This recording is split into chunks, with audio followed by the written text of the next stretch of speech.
I never thought a single letter in my mailbox could change my life forever. But that morning it did, and it all started so quietly, so simply, that I didn't even realize the storm that was coming. I had just poured myself a cup of coffee, still half asleep, when I walked down the gravel path to the old metal mailbox at the edge of my driveway. The air smelled like rain, and the sky was heavy with clouds, the kind of day where you expect nothing more than to sit inside and listen to the drops hit the roof. But when I opened that rusty mailbox, among the usual junk and bills was a thick envelope with the HOA logo stamped in bright red on the front, the kind of red that makes your stomach tighten before you even know why. My hands felt cold as I tore it open, my eyes scanning the bold black letters at the top. Notice of property boundary adjustment. At first, I thought it was some kind of clerical form, maybe an update about neighborhood rules, but as I read, the words started to hit like hammers.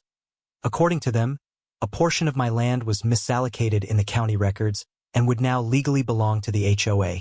They weren't asking. They were telling. They even had the nerve to include a small map, shaded in yellow, showing my backyard. My father's old vegetable patch, the place where my kids once played, now marked as part of their new residential expansion project.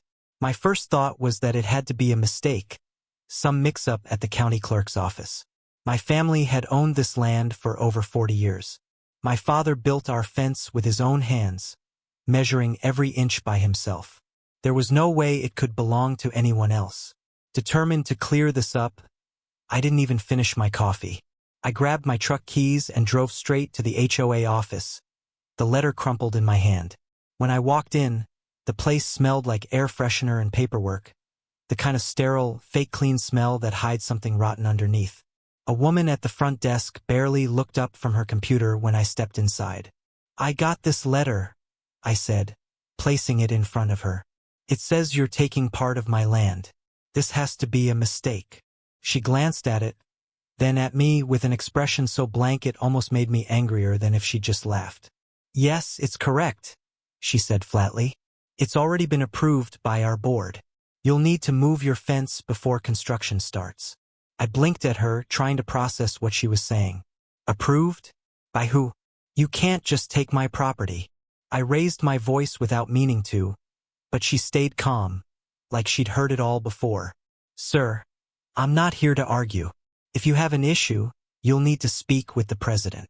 I asked where he was, and she gestured toward a door at the end of the hall with a small brass plate that read, "President."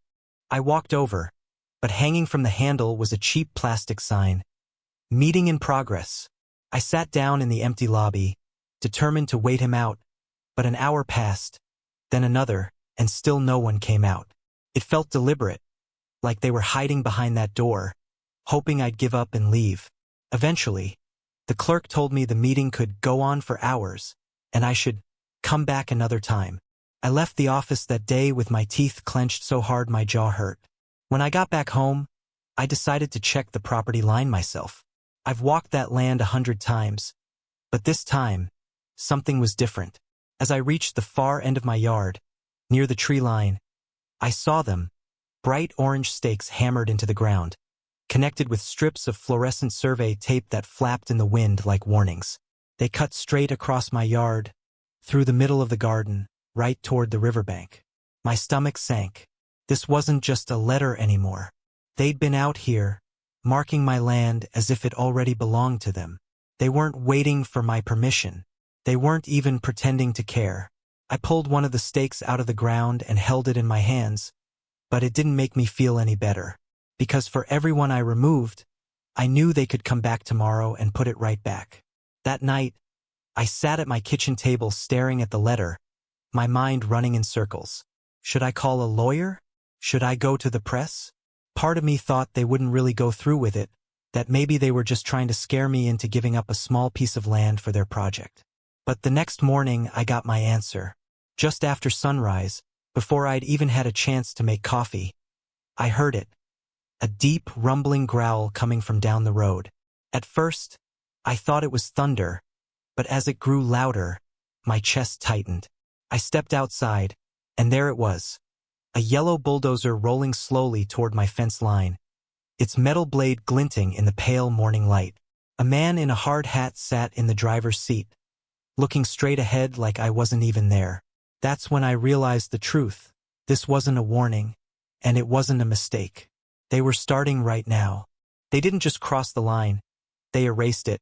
And as I stood there watching that bulldozer inch closer to my fence, the cold morning air felt like it was pressing against my skin, making it hard to breathe, but I forced myself to walk toward it, waving my arms to get the driver's attention, and when he finally stopped, I climbed up on the side rail and shouted, "This is private property, you can't just come in here." But he didn't even look me in the eye, just pointed toward the road where a white SUV was parked, and standing beside it was a man in a suit, sunglasses hiding his eyes, arms crossed like he was already bored of this conversation.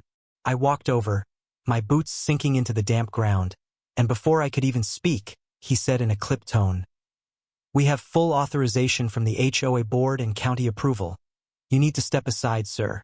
I pulled the crumpled deed from my back pocket, holding it out like a shield. "This is my land. Has been in my family for decades. You can't take it." He smirked slightly, and that tiny curl of his lip told me everything I needed to know. He didn't care about proof, about fairness, about right or wrong. He cared about getting what he wanted. "Then you can take it up with our lawyers," he said, turning away like I wasn't worth another word. And just like that, the bulldozer roared back to life, chewing into the earth where my father's old fence once stood. Rage burned through me, hot and fast, but I knew charging at them would only get me arrested. So I pulled out my phone, started recording everything, every blade of grass they tore up, every post they pulled from the ground, and I sent the video to every contact I had, hoping someone would care enough to help. That night, I barely slept, the sound of the bulldozer still echoing in my head, and the next morning, when I walked back to the site, I saw that they'd cleared almost half an acre, leaving deep scars in the soil where my garden used to be, and in the middle of it all, a large white sign with black block letters read, "Future home of River's Edge Estates, Phase 1. My stomach turned. This wasn't just a couple of houses. They were planning an entire neighborhood on stolen land. I called 3 different lawyers that day, and every one of them said the same thing.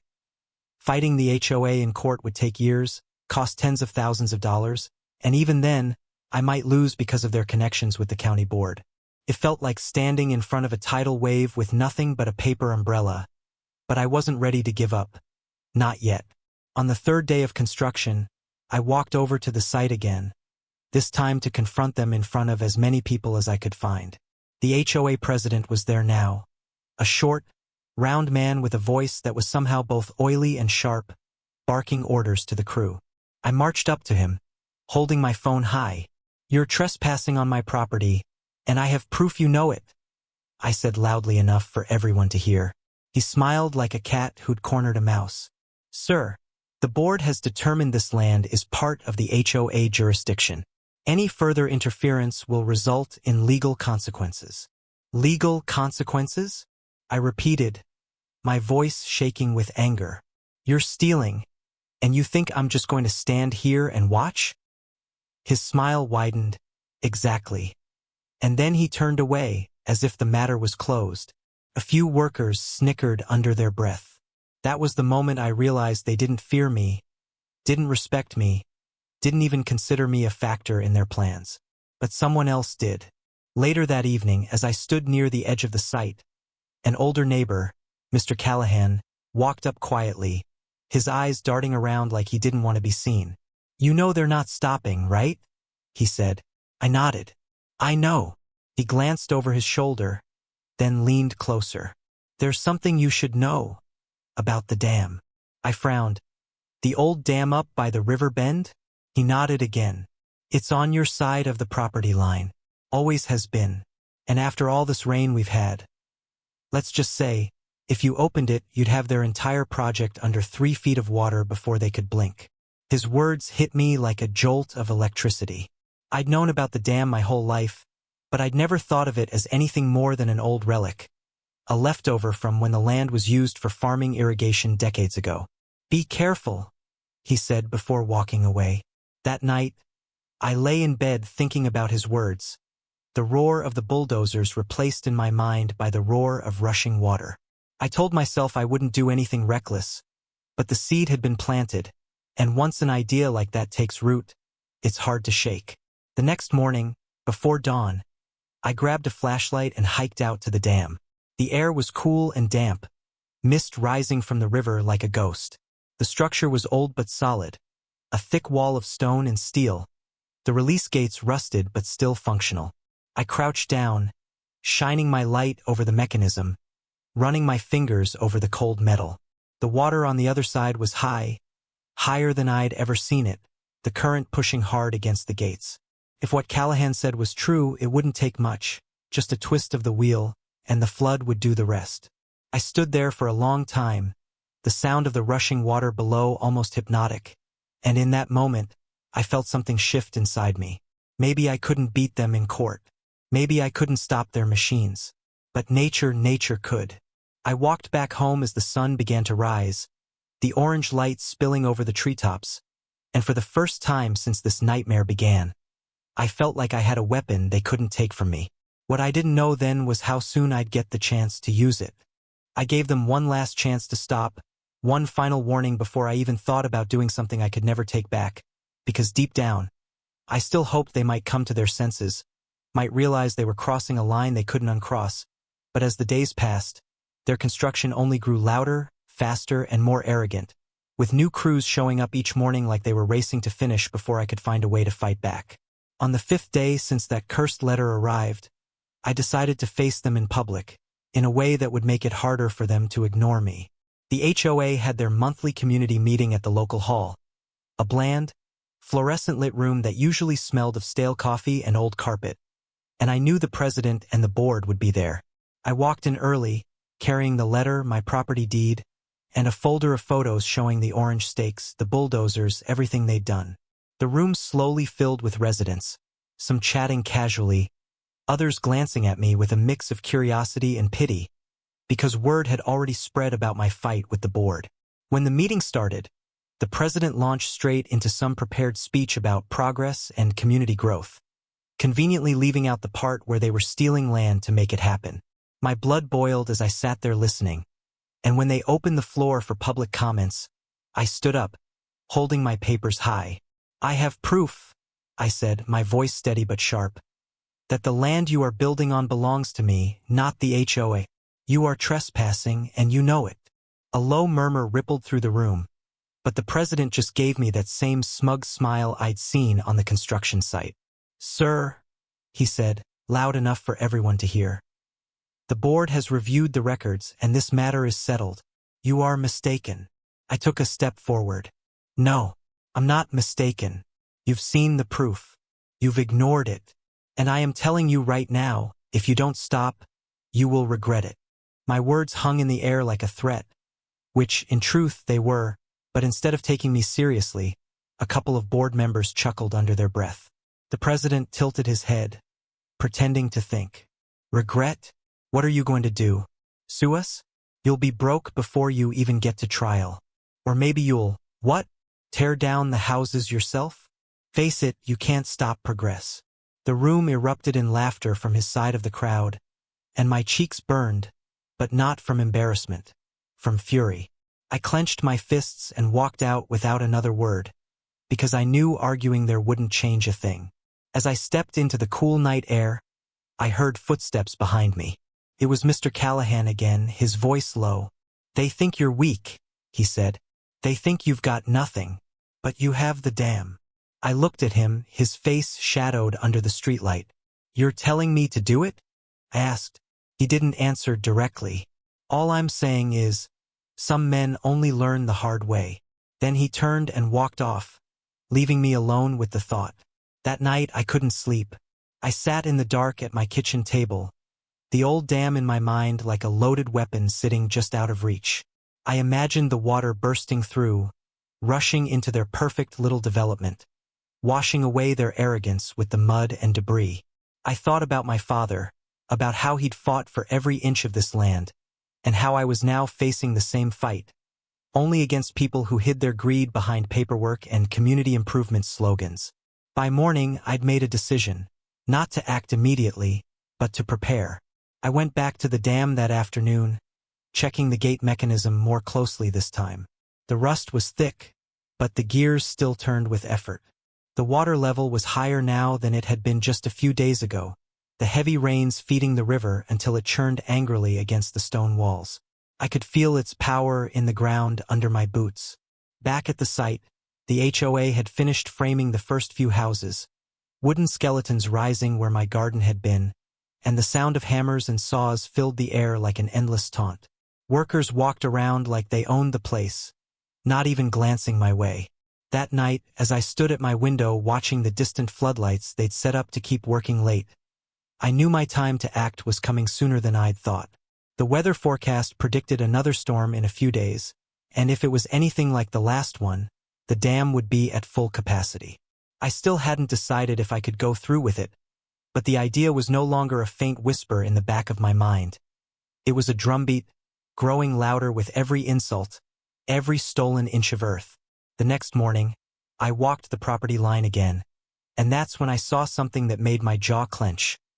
They'd expanded the stakes even further, pushing deeper into my land than the original map in the letter had shown. They weren't just taking part of my property anymore. They were taking whatever they wanted. That was my final straw. I stood there, looking at those stakes, and I knew there was no talking to them, no reasoning, no legal miracle that would save me in time. The only thing left was to show them the one thing they couldn't buy, threaten, or bulldoze nature's wrath. As I turned to walk back toward my house, the wind picked up, carrying the smell of rain. Sometimes the best revenge isn't about shouting the loudest or swinging the hardest. Sometimes it's about patience, about letting the other side believe they've already won. And as I watched the HOA workers hammer nails into walls and pour cement into foundations on my stolen land, I knew I couldn't stop them yet.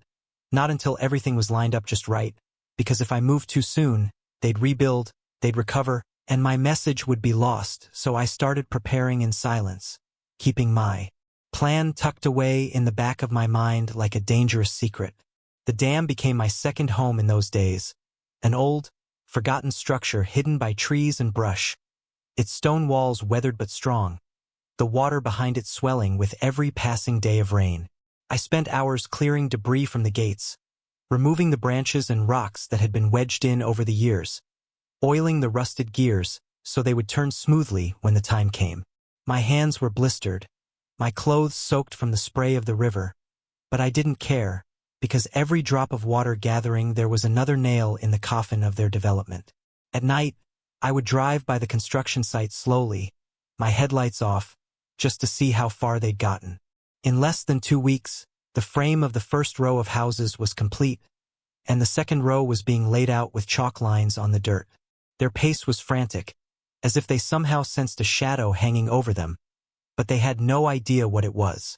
One afternoon, as I was checking the dam, I heard the distant rumble of thunder, and when I looked up, the sky was already darkening, heavy clouds rolling in like an army ready for battle. The weather reports confirmed it. 3 straight days of storms were on the way, the kind that turned creeks into rivers and rivers into monsters. I felt a shiver run through me, not from fear but from the knowledge that the timing was falling perfectly into place. Still, a small part of me hesitated. This wasn't just about the HOA board. There were innocent people working those construction jobs, families who might move into those homes without knowing the land had been stolen. Did I really want to unleash something I couldn't control? That question followed me like a shadow, but every time I walked my property line and saw more of it eaten away, more stakes driven into my soil, my hesitation melted a little more. On the second day of storms, the rain came down in sheets, pounding the roof so hard it sounded like gravel, and when I hiked up to the dam that afternoon, I could barely hear myself think over the roar of the water rushing against the gates.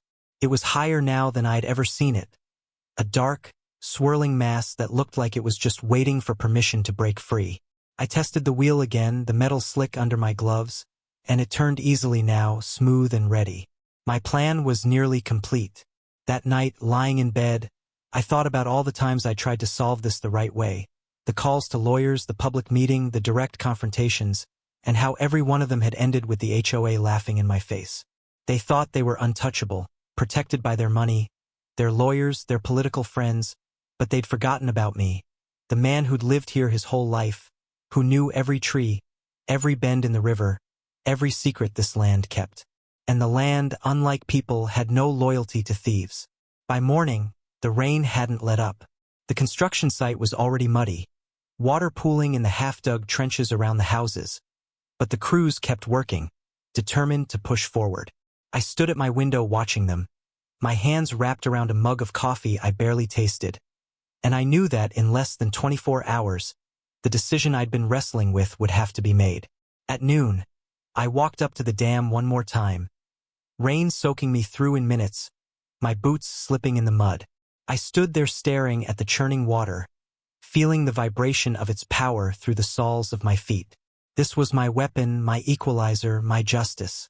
Once I opened those gates, there would be no stopping what came next, no undoing it, no pretending it was an accident. I'd be crossing a line as surely as they had when they set foot on my land. Lightning cracked across the sky, and the sound echoed like a warning, but I didn't move. Instead, I crouched down, adjusted the last piece of debris from the mechanism, and whispered to myself, "Not yet, but soon." As I headed back down the path, I could see the outline of their half-built houses through the sheets of rain, the bright colors of their safety vests, the distant sound of hammers echoing through the storm. They had no idea that just a few hundred yards away, behind a wall of stone and steel, the river was waiting, patient and relentless, ready to take back what was mine.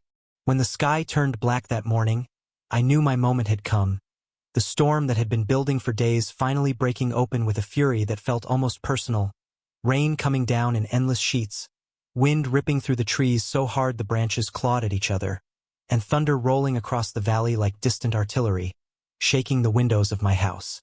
I stood at the kitchen sink, coffee in hand, staring out at the construction site, and even through the curtain of rain I could see the HOA's precious project struggling against nature.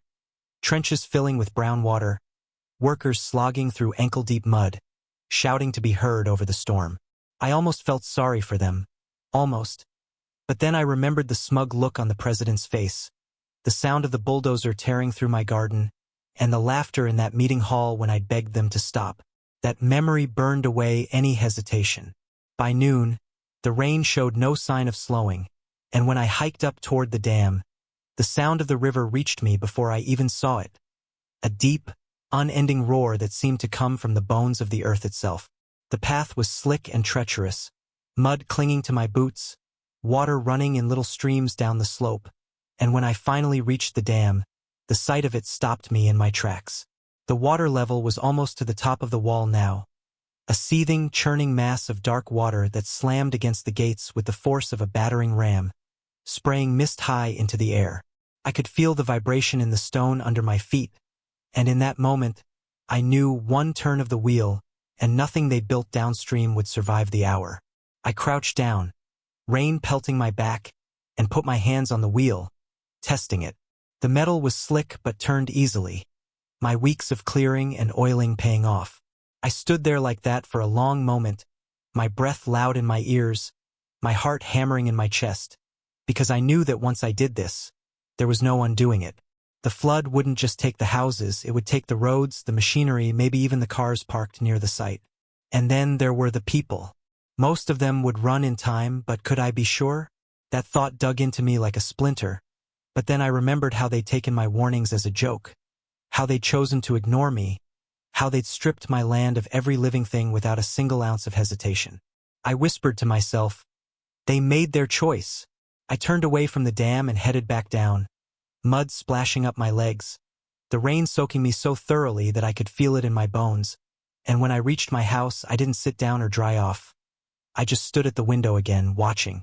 The site was a mess now, water pooling so deep in some spots that the workers had stopped trying to pump it out and instead were moving materials to higher ground. Trucks spun their tires in the mud, and the HOA president stood under a large black umbrella, barking orders into a phone, his polished shoes sinking in the muck. Lightning flashed again, briefly illuminating the skeletal frames of the houses, and I imagined them collapsing under the weight of the flood, timber snapping like twigs, nails pulled from wood by the force of the water. The image was almost beautiful in its inevitability. By late afternoon, the storm intensified, rain hammering down so hard that it blurred the edges of everything, turning the world into shades of gray and brown. The river would be at its absolute peak soon, and I could feel the moment drawing closer like a tightening rope. I didn't plan on sleeping that night. Instead, I sat at the table with my old oil lantern burning low, the sound of the storm filling the silence, my mind playing through every step I'd need to take.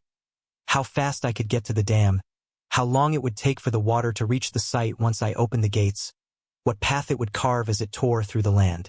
And for the first time in weeks, I felt something close to calm. Because whether I acted tonight or tomorrow, I knew I was ready, and I knew they would never see it coming. One pull and years of arrogance would be washed away.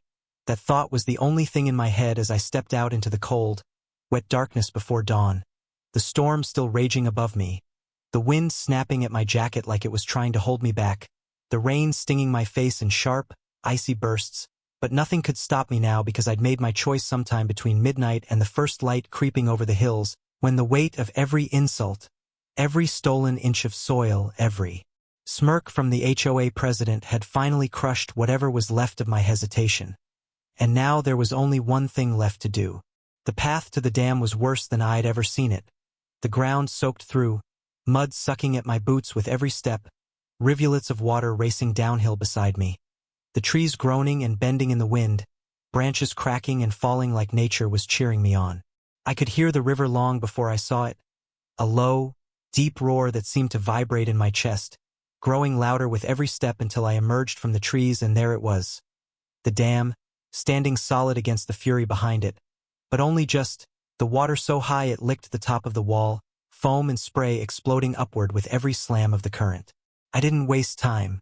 I crossed the slick stone walkway to the gate mechanism, my gloves slipping slightly on the wet metal wheel, and for a moment I just stood there, gripping it, breathing hard, letting the reality of what I was about to do sink in. Once I turned this wheel, there was no stopping the flood, no calling it back. The water would roar through the valley and straight into River's Edge estates, ripping apart everything they'd built, erasing their work in minutes. And yes, maybe it would destroy more than I intended, maybe it would cause problems for people who had no part in this fight, but I'd been backed into a corner, and this was the only way out they'd left me. I thought about my father, about how he'd walked these lands with pride, how he told me the dam was built to give life to the farms here, to work with the land, not against it, and I realized that in my own way I was still honoring that, taking back the balance that had been stolen. Thunder cracked above me, shaking the air, and that was my signal. I put all my weight into the wheel, feeling it resist at first before slowly, grudgingly, it began to turn. The old gears groaned, the sound almost human in its protest, but then they caught, and the wheel spun faster under my hands. I could hear it instantly, the shift in the river's voice, the deep growl changing to a violent roar as the first surge of water broke free, slamming through the opened gate with a force that shook the entire structure. Spray drenched me instantly, cold and wild, but I didn't step back. I kept turning until the gate was fully open, the water now screaming through the gap, tearing into the channel below like it had been waiting its whole life for this moment. I stepped away and just watched, heart pounding, as the river transformed into a raging beast, racing downhill toward the development. I imagined the workers hearing it first, turning their heads in confusion before they saw it. A wall of water and debris charging at them with unstoppable speed. I imagined the HOA president's face, the way his umbrella would be ripped from his hands, his polished shoes sinking into mud as he scrambled to get away. Part of me wanted to run after it, to see the destruction for myself, but I stayed where I was, gripping the cold railing and watching the water disappear into the trees below. Felt not like victory, exactly, but like justice, raw and messy and real. The storm roared on around me, the wind howling through the valley, and I knew there was no turning back now. Whatever happened next, whatever consequences came, this moment was mine, and for the first time in weeks I felt like I'd taken something back from them. Something they couldn't buy, couldn't bribe, couldn't bully their way out of. The sound reached them before the water did. A deep rolling thunder that wasn't from the sky but from the earth itself. And at first the workers thought it was just the storm shifting, wind in the trees or maybe another landslide in the hills. But then the noise grew louder, sharper, until it became an unbroken roar that made the ground tremble beneath their boots. and when one man finally turned toward the tree line, his eyes widened so fast you could almost hear it, because there it was, wall of churning brown water filled with branches, mud, and pieces of the riverbank itself, crashing toward them like something alive. And in that split second of frozen silence before the screaming started, the HOA president dropped his phone, his umbrella ripping out of his grip as the wind caught it, his voice breaking as he shouted for everyone to move. Trucks spun in the mud, workers stumbling and falling as the flood tore into the site, hitting the outermost houses first, snapping their frames apart like matchsticks, wood and nails and insulation exploding into the air as the water devoured everything in its path. The cement foundations cracked under the pressure, metal beams twisted and bent, heavy machinery toppled and was swept away like toys. A half-finished roof ripped free and spun in the current before slamming into another house, both disappearing into the chaos. I watched from the ridge, rain in my eyes, heart pounding so hard I could feel it in my teeth. And even from this distance, I could hear the shouts turn into desperate screams, the sound of engines revving in vain as vehicles tried to outrun the flood. The HOA president, drenched and flailing, was shoved by the current when it reached his position. His carefully pressed suit instantly ruined, his polished shoes swallowed by the mud as he clawed at the side of a truck, pulling himself onto its bed while shouting orders that no one could hear over the deafening water. A row of newly planted streetlights bent and toppled like dominoes, each crash sending up another spray of water and debris. The model home they'd been so proud of, the one they'd photographed for their glossy brochures, was hit dead center by the flood, its walls collapsing inward in an instant before the whole thing was torn from its foundation and carried downstream. I could see panicked workers trying to grab tools, documents, anything they could salvage, but most had to abandon everything, retreating to higher ground as the water spread further, seeping into every low point of the site, filling basements and open trenches, drowning their months of work in minutes. And then I saw something I didn't expect. A group of residents from the nearest finished houses rushing out to help, linking arms to pull a trapped worker free from a pile of debris, guiding people toward the main road where vehicles were still able to move.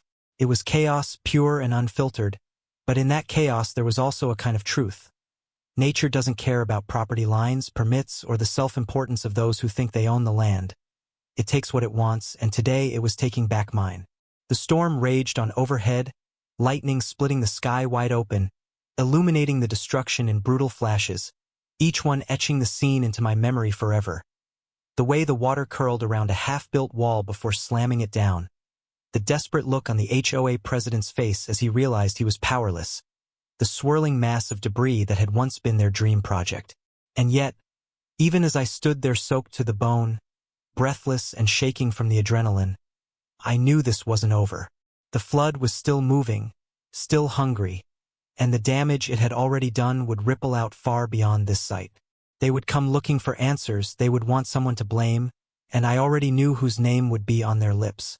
But for now, in this moment, I just watched, the roar of the water drowning out every other sound in the world, and I let myself feel the smallest flicker of satisfaction, because for the first time since they'd stolen my land, it felt like the land had fought back. The morning after the flood, the valley was unrecognizable. The neat rows of houses and tidy construction sites replaced by a tangled wasteland of shattered wood, twisted metal, and thick layers of brown silt that clung to everything like a scar. The air heavy with the stench of mud and diesel from the drowned machines, and the silence was almost worse than the chaos of the night before, broken only by the distant hum of generators and the muffled voices of rescue crews picking through the wreckage, their boots squelching in the soaked ground. From my perch on the ridge, I could see it all.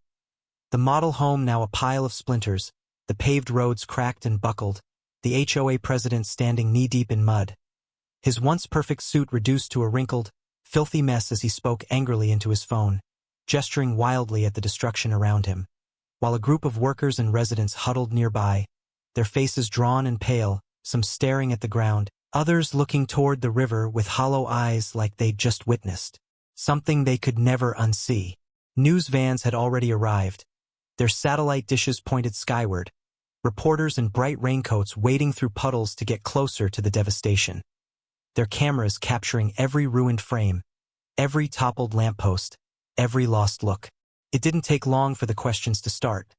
How had this happened? Why hadn't anyone been warned who was responsible?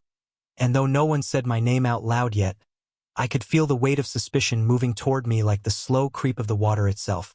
By midday, county officials and police had shown up, their SUVs splattered with mud, clipboards in hand, walking the site with serious expressions, pointing at the dam in the distance as if already connecting the dots.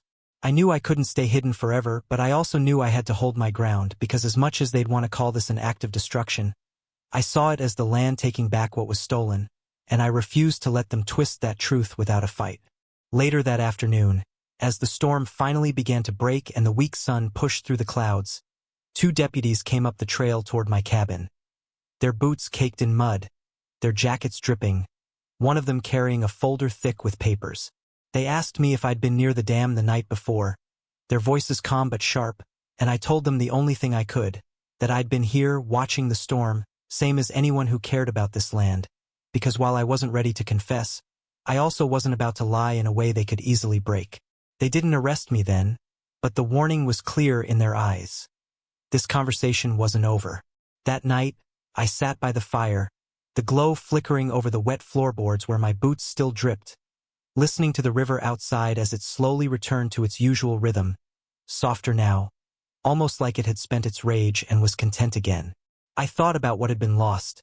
Yes, their buildings, their investment, their pride, but also about what had been saved. The ridge, the wetlands, the old-growth trees that would have been cut down for sidewalks and cul-de-sacs, the silence that had always been this place's heartbeat.